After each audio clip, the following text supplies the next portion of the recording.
Just talk away. So that was nuts. So you know how we go down the road and we went to the right, Yeah. and then where it wise off, we took a left. Uh-huh. All right. So that road that we walked down, where it eventually joins back up with the road you drove in on. Right. So I was about 25, 35 yards past that when I heard you start blasting, and that was before there was anything else going on. And I was like, oh, that's Will, all right. And so I kept walking for a little bit, and then I heard you blast again, and then a little bit later, I heard the sound in a different direction, but the time between to me seemed like it was long enough, like maybe you were just walking the roads or something and doing it, and then you called me and asked me if that was me hollering back. Yeah. And I was like, no, that wasn't me. And then you called, blasted again, and there was the coyotes. And the coyotes were just up the road that we walked down the first time. Right. The one right there.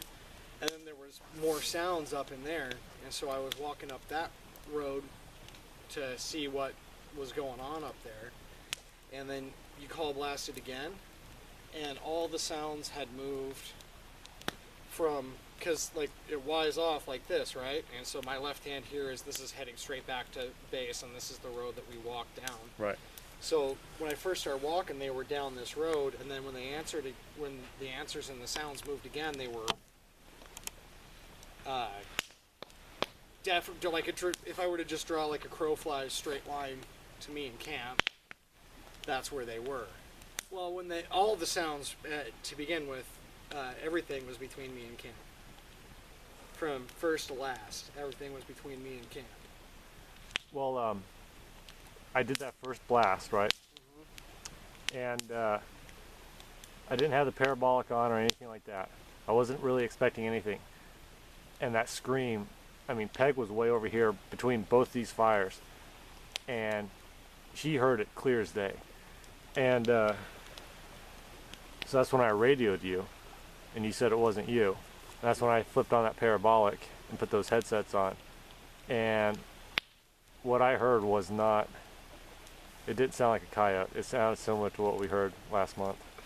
I mean, it was... Some of the sounds that I heard, like the first sound where you was like, hey, was that you? And I thought it was you just moving around call blasting. That didn't sound like coyotes at all to me. But then there were some of those sounds were absolutely, I mean, I couldn't see them, but I could hear stuff, and I could hear them loudest. I mean, they were very, very, very close. And they were actually responding, and they were coming this direction, but I mean, they were not far away. You can hear them running? I could hear, yeah. I don't know if I'd say they were running, and they were just kind of, you know, walking for a coyote's running for me. So if we set up at that Y intersection there Mm-hmm. and blasted, we should probably hear them pretty good then, you think? Oh, yeah. Well, I mean, they don't give a shit about roads or anything. Oh, so yeah. if you blasted, you might get them to call from just like on the other side of the friggin'...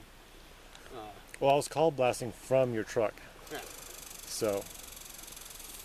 That was a long walk back. And then when I finally decided, all right, I'm on the home stretch, and I was walking back. Grouse? Yeah, I'm like, did you hear me say, God damn it, I'm talking to you, fucking grouse? I had my friggin' shooting glove on and everything, had a friggin' arrow knock, but I'm walking, I can't do this. And it was like, and if I had been paying attention instead of trying to think about what I'd heard and stuff, he let me get within me to the fire of him before he took off. It scared the shit out of me. Well, we started to come after you because I think you were just a little out of range. Your radio is breaking up so much. You're like, I need silence, you know. So I figured you were like right in the mix of it.